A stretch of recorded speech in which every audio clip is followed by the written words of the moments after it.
Eastern, 5:30 Central, only on GSN. My name is Betty Davis, and this is I've Got a Secret. I've Got a Secret, brought to you tonight by Light, Fluffy, Green Whip Dessert Topping. Another fine product of General Foods. From New York, here is I've Got a Secret, starring Gary Moore. Thank you very much.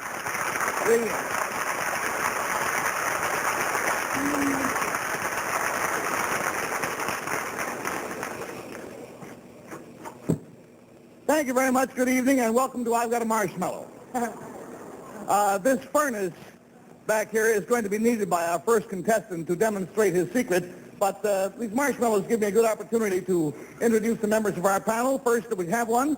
First, there's Bill Cullen, Betsy Palmer, Henry Morgan, Thank you. and Beth Mars.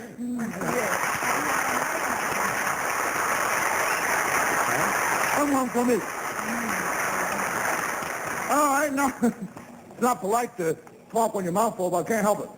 Let us meet our first contestant, please. Will you come in, sir? Evening.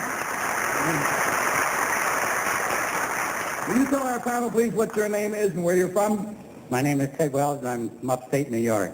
Mr. Wells, W-E-L-L-S, and he is from upstate New York. Now, Mr. Wells, if you'll whisper your secret to me, we'll show it to our audience at home.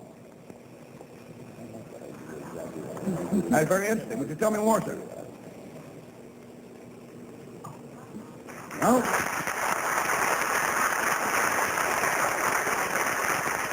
All right, sir, if you say, here is my handkerchief.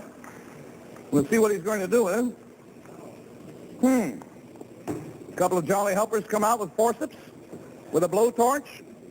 There goes my nice handkerchief. Down into the fiery fern nest.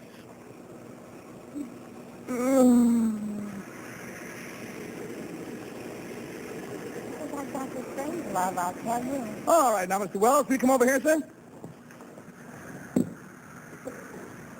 Now, panel, we have seen what disposition was made of my handkerchief. We will start the questioning. The clue concerns something he is going to do, and because of the noise, I'm afraid we'll all have to shout a little bit.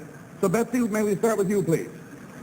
Mr. Wells, when they applied this second bit of flame into the holder of the handkerchief, it has turned another color other than what it was. Is that piece of material treated in a special way? No. Is that piece of material going to come out whole without being burned? Yes, Because that isn't fire? that's fire. That is fire. $20 down, $60 to go. This is the big game of semantics here, and we go to Henry Morgan. The semantics concern whether or not it was your handkerchief. Well, it was a handkerchief. It happened not to belong to me, but, I mean, I was wearing it at the time. Was it previously treated? No. No. Then it has to do with our understanding of whether or not this really is fire. No. No, there's no doubt about that. It is fire. But the handkerchief will reappear in one piece. Yes. Well, It will reappear, and it will be in one piece.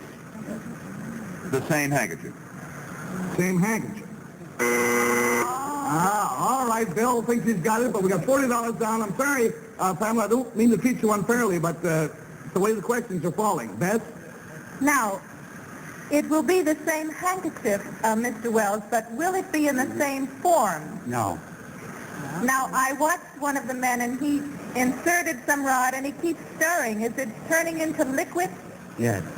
In other words, the handkerchief is becoming liquid. Bill is jumping right out of his seat. $60 down, $20 to go. The handkerchief has been turned to, or is being turned to, a liquid, but nothing has been lost from it. It remains the same material. Let me go to Bill Cullen. Every time I get in a situation like this, I know I'm wrong, but because they stirred it, is it going to come out as molten glass and be blown into a glass bottle or something like that? Very good. Yes. The handkerchief that I lost was no ordinary pocket handkerchief, as you already ascertained. Mr. Wells is the glass blower from the Corning Glass Center in Corning, New York. His secret is that he is going to make a tiny drinking glass out of that handkerchief.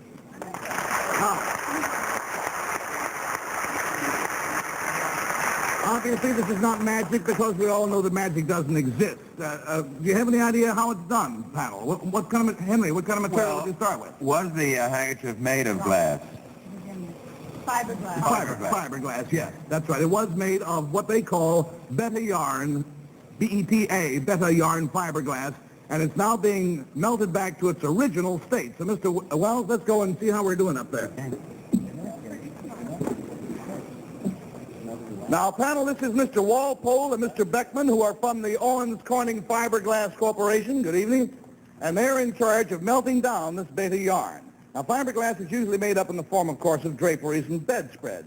Sir, can people at home go around melting their bedspreads the way you have? Yes, Gary, they could do this if they had a furnace that reached 3,400 degrees Fahrenheit. Well, I know very few people who have furnaces that'll do that kind of thing, so I suppose you're going to have to keep your drapes the way they are. Now, let's get over here. I'll get out of the picture. Let us concentrate on the furnace. You see now the crucible being lifted from the furnace, the crucible into which the white hot, not red hot.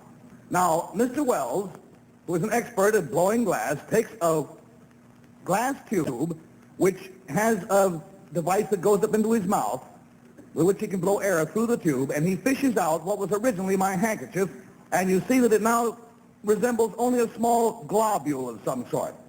But he'll put it back in and try to get it a little fatter with a little luck. Now, with this intense heat, he should come out this time with there it is. He's got it a lot fatter and a lot hotter and a lot whiter. Now he keeps manipulating it until he gets it into a kind of a round form, and meanwhile, he's blowing air, you see, through the tube, which is expanding it as much as though you would blow into a balloon. Every now and then he has to put it back into the fire to keep it liquid. Now he's got it to the condition in which he wants it. He turns on this white-hot blowtorch, which hardens the glass.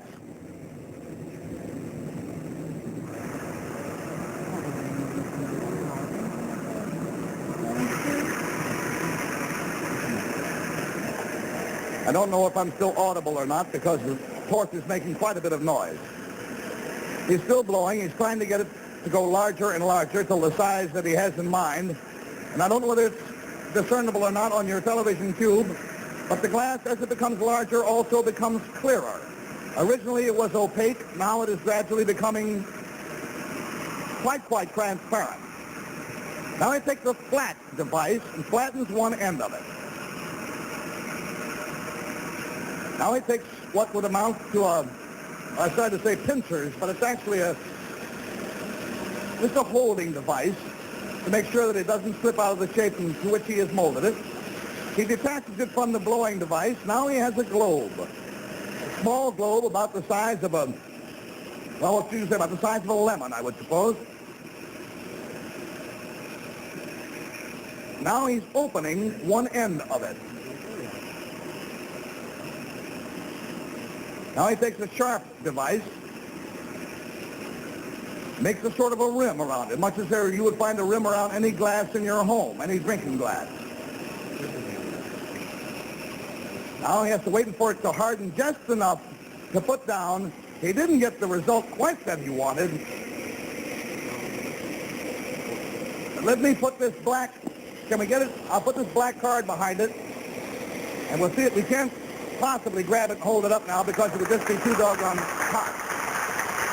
But you get the idea. That originally was my handkerchief. Gentlemen, thank you very much. It's an amazing demonstration.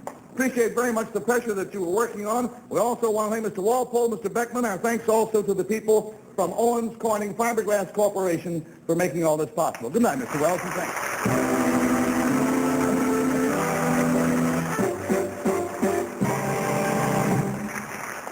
Now, we'll be back with you again in just a moment, but first, let's watch this. Does anyone today? And now may we have our next contestant, please. Will you come in, sir?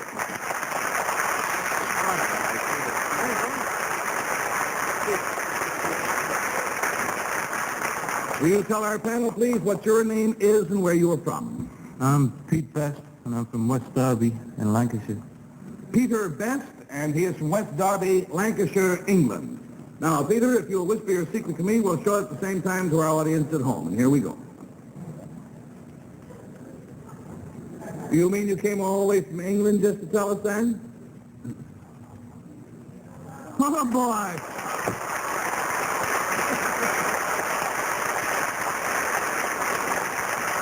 You ever had one of those days?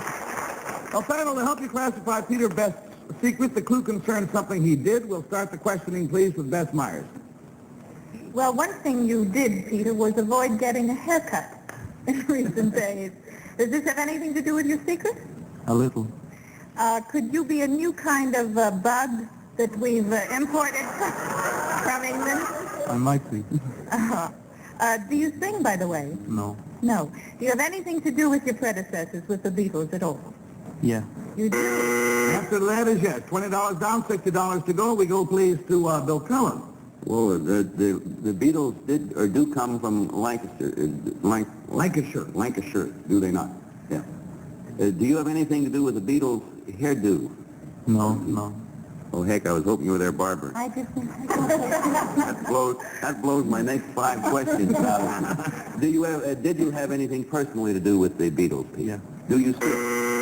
Do you still have anything to do with the last question? Vaguely. Just socially. Oh. All right. So now we've got 40 down and 40 to go, and we go, please, to Betsy. Did there used to be 5 Beatles, Peter? Yeah. And you were one of them? That's it.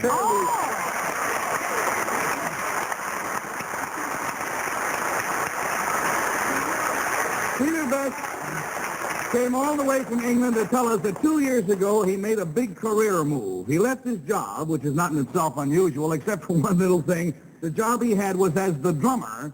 Oh, my, Ringo. He was Ringo's